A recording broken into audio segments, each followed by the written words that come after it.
귀한 이 성일에 하나님께서 우리들에게 주시는 말씀은 신약 성경 마태복음 1장 18절로 25절까지 말씀입니다.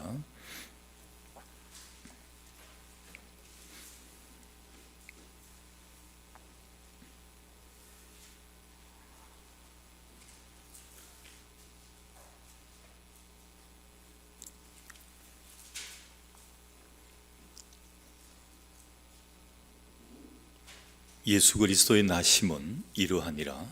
그의 어머니 마리아가 요셉과 약혼하고 동거하기 전에 성령으로 잉태된 것이 나타났더니 그의 남편 요셉은 어려운 사람이라 그가 그를 드러내지 아니하고 가만히 끊고자 하여 이 일을 생각할 때에 주의 사자가 현몽하여 이르되 다윗의 자손 요셉아 내 아내 마리아 데려오기를 무서워하지 말라. 그에게 잉태된 자는 성령으로 된 것이라. 아들을 낳으리니 이름을 예수라 하라. 이는 그가 자기 백성을 그들의 죄에서 구원할 자이심이라 하니라. 이 모든 일이 된 것은 주께서 선지자로 하신 말씀을 이루려 하심이니 이르시되 보라 처녀가 잉태하여 아들을 낳을 것이요 그의 이름은 임마누엘이라 하리라 하셨으니 이를 번역한즉 하나님이 우리와 함께 계시다 함이라. 요셉이 잠에서 깨어 일어나 주의 사자의 분부대로 행하여 그의 아내를 데려왔으나 아들을 낳기까지 동침하지 아니하더니 나음에 이름을 예수라 하니라. 아멘. 말씀 위에 기도합니다. 하나님의 귀한 말씀을 받고자 합니다. 우리 심령의 문을 활짝 열어 주시옵소서. 오늘도 주시는 하늘의 귀한 말씀이 신비에 새겨져서 우리의 관절과 골수를 찔러 쪼개이는 놀라운 능력의 말씀이게 하여 주옵소서. 부족한 좀 감추시고 하나님 직접 말씀하여 주옵소서. 예수님 이름으로 기도드리옵나이다. 아멘. 어린아이들에게 물어보았습니다. 크리스마스 하면 제일 먼저 떠오르는 것이 무엇인가 물어보니까 산타클로스다 이렇게 이야기를 합니다. 이제 크리스마스 하면 예수님보다 산타클로스가 먼저 떠오르는 그런 세상이 되었습니다. 아마 세상 사람들 성탄절을 다 예수를 믿지 않아도 즐기는데 이 사람들에게 물어보아도 마찬가지입니다. 예수님보다는 산타클로스를 먼저 떠올리게 됩니다. 언젠가부터 주인공인 예수님이 밀려나고 이 성탄절의 주인공이 산타클로스가 되었습니다. 그리고 특별히 많은 사람들에게 또 어린아이들에게 마음 좋은 할아버지로 깊이 각인이 된 것입니다. 이 흔히 우리가 떠올리는 산타의 이 이미지는 코카콜라 회사에서 산타를 빨간 옷을 입히고 흰 수염을 기른 서양인으로 묘사를 하면서 대중화되기를 시작을 했습니다. 그래서 어느덧 성탄절은 예수님이 주인공인 날이 아니라 그냥 산타에게 선물을 받는 날, 이 정도로 기억이 되고 있습니다. 오늘 이렇게 상업화된 산타를 우리는 신앙적, 문화적 환경에서 서서히 내쫓아야 할 것입니다. 어린아이들은 달력에 12월 25일에 동그라미를 그려놓았습니다. 성탄절을 몰라서가 아닙니다. 그날이 되면 아빠, 엄마가 선물을 사주시겠다고 약속을 해 주었기 때문입니다. 이것은 어떻게 보면 기독교의 문화적 위기라고 할 수 있고 세상적인 위기라고도 할 수 있습니다. 우리 성탄절은 낮은 자, 연약한 자, 억눌린 자, 그리고 죄인들을 찾아오신 하나님의 사랑의 사건입니다. 그럼에도 불구하고 우리를 구원하시는 하나님의 은혜에 감사하는 것이 아니라 산타클로스의 문화로 바뀌고 있습니다. 받는 것만 좋아하는 절기로 변질되고 있는 것입니다.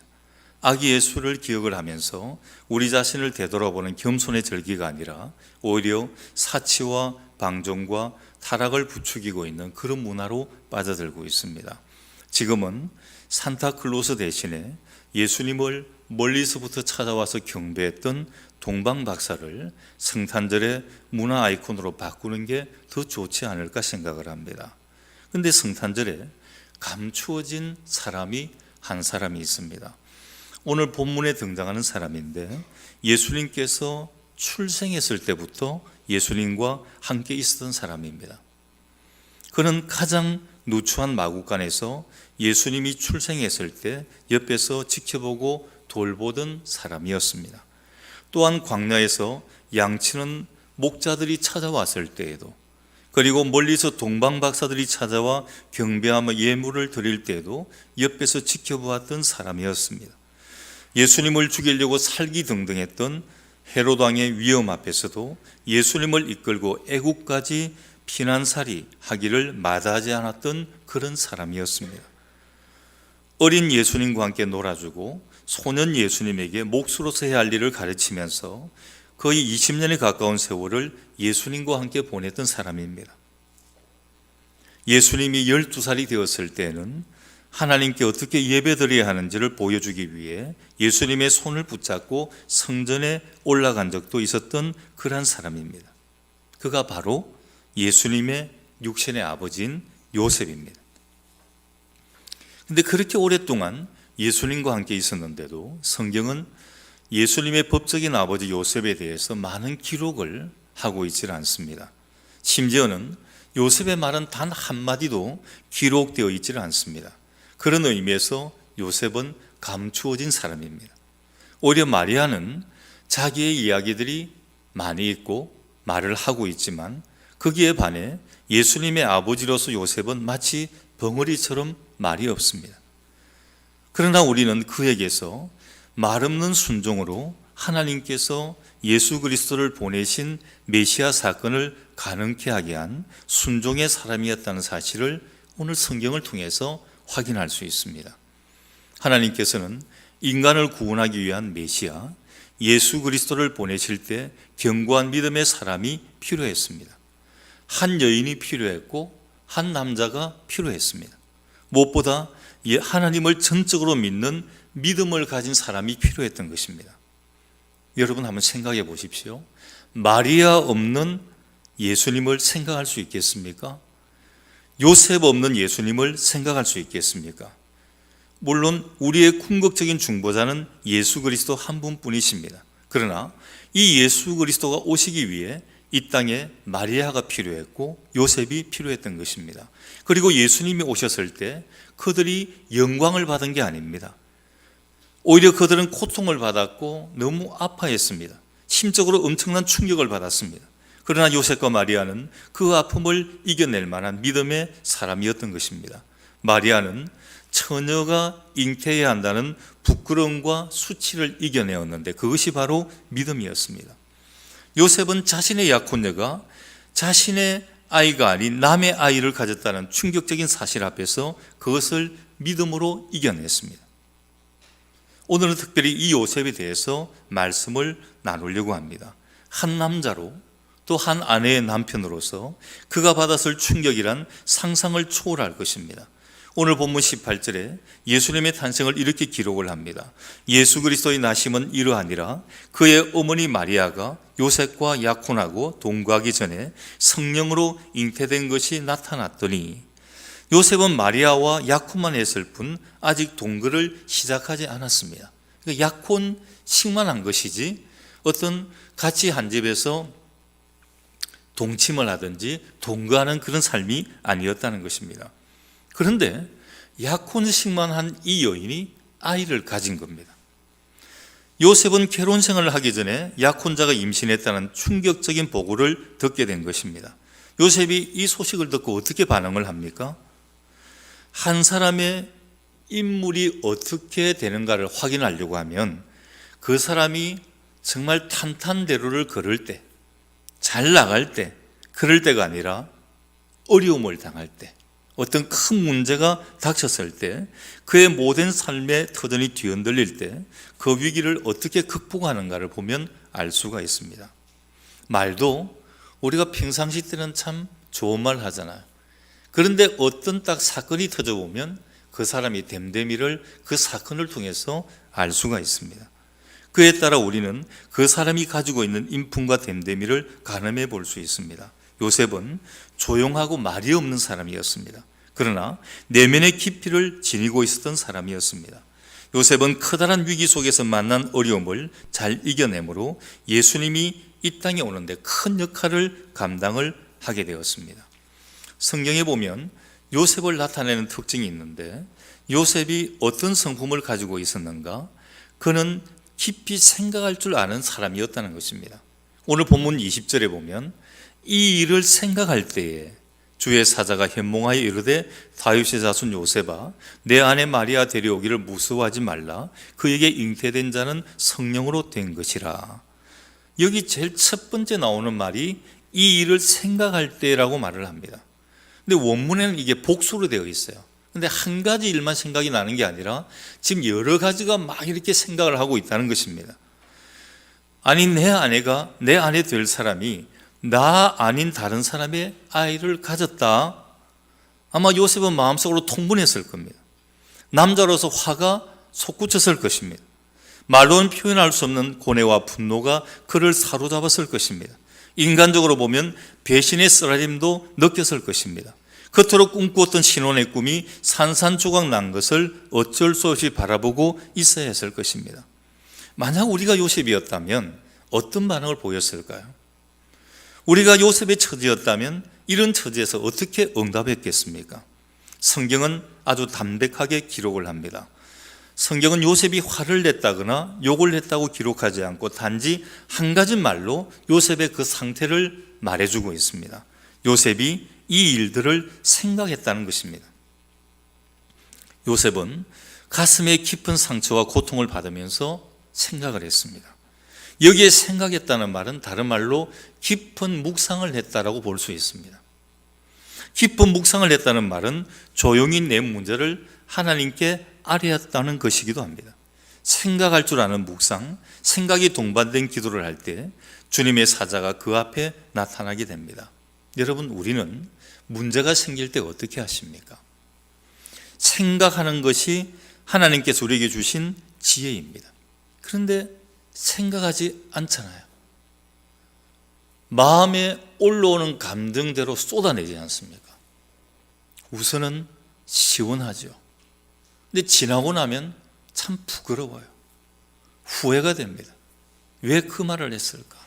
왜 그런 행동을 했을까? 조금만 생각해 보았으면 되는데, 오늘 요셉처럼 조금만 더 묵상해 보았으면 될 일인데, 고뇌하지 않으면 하나님이 주신 새 역사를 이루어 나갈 수 없습니다. 인생이란 고뇌하지 않고서 되는 게 없습니다. 어떤 일을 해도 그렇습니다. 사랑할 때도 그렇고 우리 사회생활에서도 그렇습니다. 내 인생의 꿈과 목표를 향해 달려갈 때도 그렇습니다. 고뇌해야 하고 생각해야 하는 것입니다. 요셉은 깊이 생각을 하다가 자신으로부터, 그리고 자신에게서 떠나갑니다. 생각이. 내가 어떻게 할 것인가? 내가 지금 이렇게 어렵게 되었는데 여기서 한 차원 더 올라갑니다. 그리고 다른 생각을 하는데 자신이 사랑했던 마리아에게로 그의 생각이 옮겨지게 됩니다. 한편으로는 화가 났습니다. 그러나 한편으로는 이 마리아가 가여워졌습니다. 불쌍히 여겨졌습니다. 약혼한 처녀가 임신을 하게 되면 그것은 불륜이요 간음이었기 때문에 율법에 의하면 사람들이 이 여인을 돌로 쳐서 죽이게 되는 것입니다. 요셉은 이 사실을 알고 있었어요. 내 사랑하는 이 여인이 돌에 맞아 죽어야 될 것인가? 깊이 생각을 해보는 겁니다. 내 말 한마디만 하면 이 여인이 지금 죽습니다. 이 여자가 나하고 약혼을 했는데 다른 남자의 아이를 가졌습니다. 이 말 한마디만 하면 매장되고 죽게 되는 겁니다. 요셉이 동네방네 한마디만 하게 되면 이 여인은 죽습니다. 근데 요셉은 자신이 이 여인을 살려야 하겠다 생각을 합니다. 그래서 이 문제를 조용히 해결하려고 합니다. 19절 말씀을 보면 요셉이 어떠한 성품을 가지고 있는가를 잘 알 수 있습니다.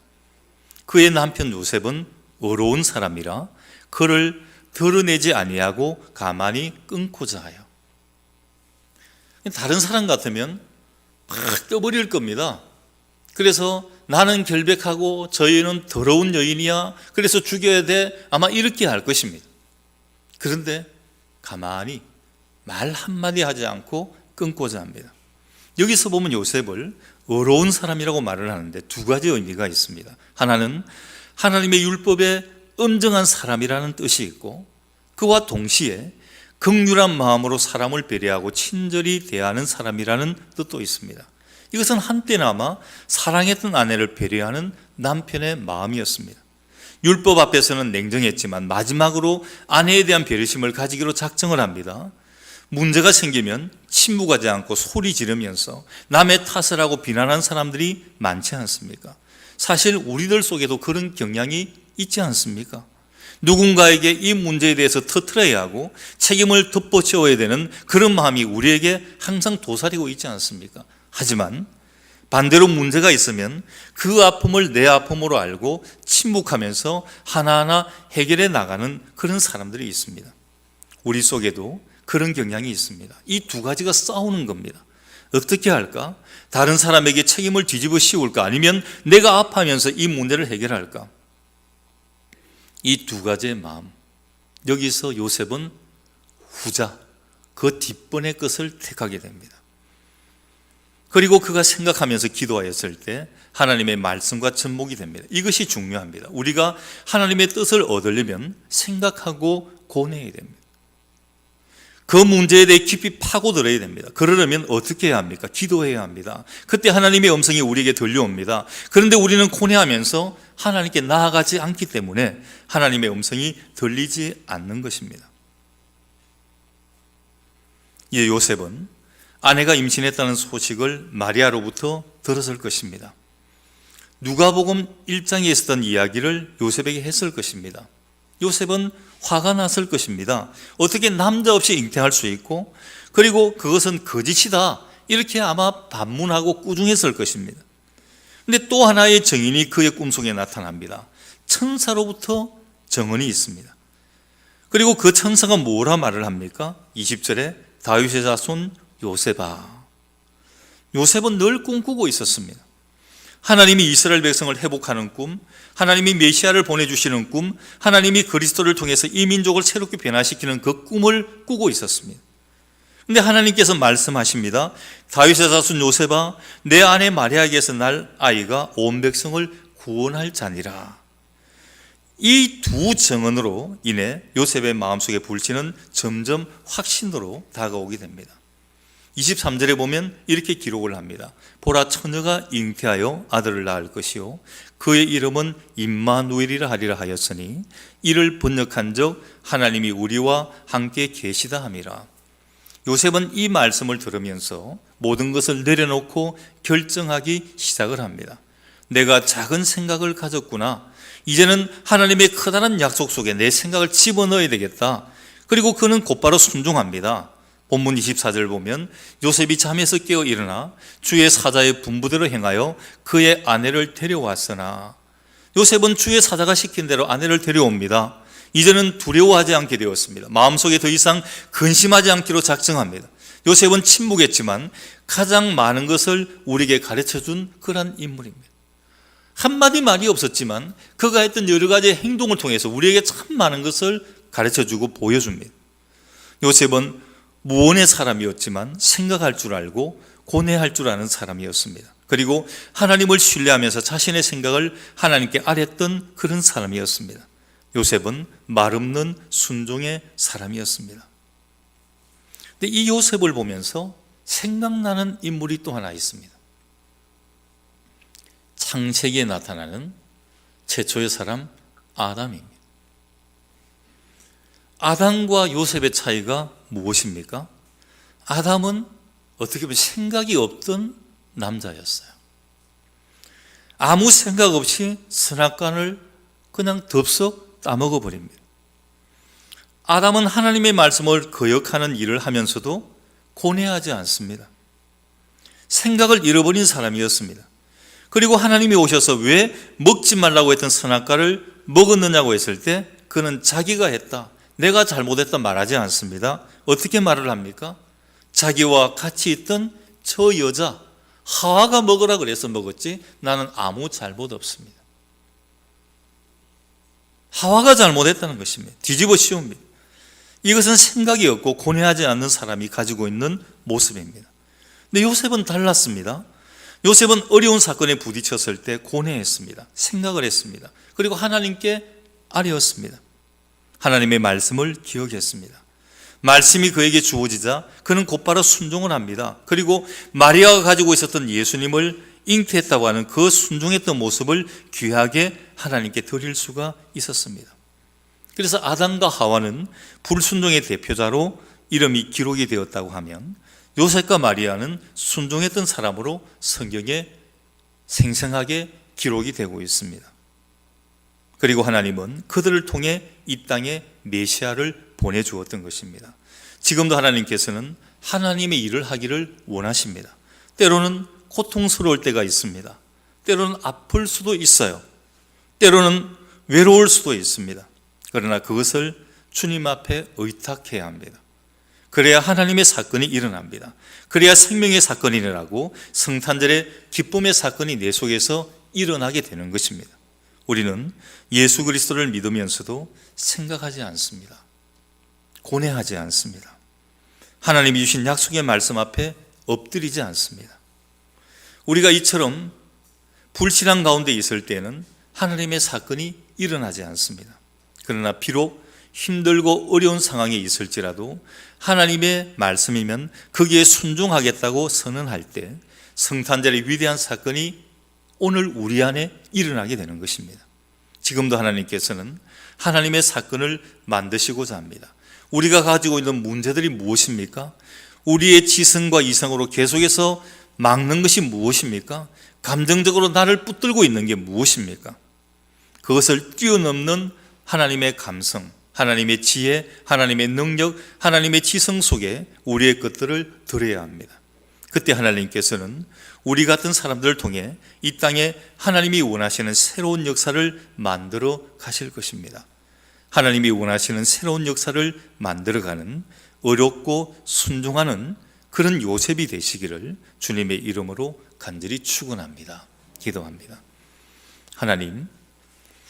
하나님의 귀한 말씀을 우리 신비에 새깁니다. 의롭고 순종의 사람 요셉, 오늘 그 요셉을 닮기를 간절히 소망합니다.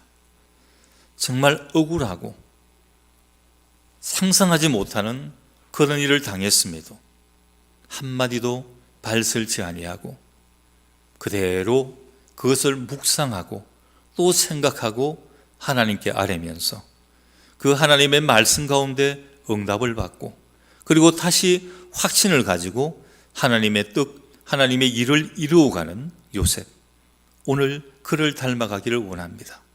아무런 생각 없이 선악과 따먹고 저 여인이 했노라고 책임을 전가하는 그런 불행한 아담이 아니라 오늘 아무런 말 없었지만 믿음으로, 신앙으로, 하나님에 대한 묵상으로 나아가는, 그래서 승리의 삶을 살았던 요셉과 같은 그러한 삶을 살아갈 수 있도록 저희를 붙드시고 기쁜 성탄에 오늘 요셉과 같은 귀한 마음으로 오시는 아기 예수를 맞을 수 있도록 저희의 마음밭을 만들어 주옵소서. 예수님 이름으로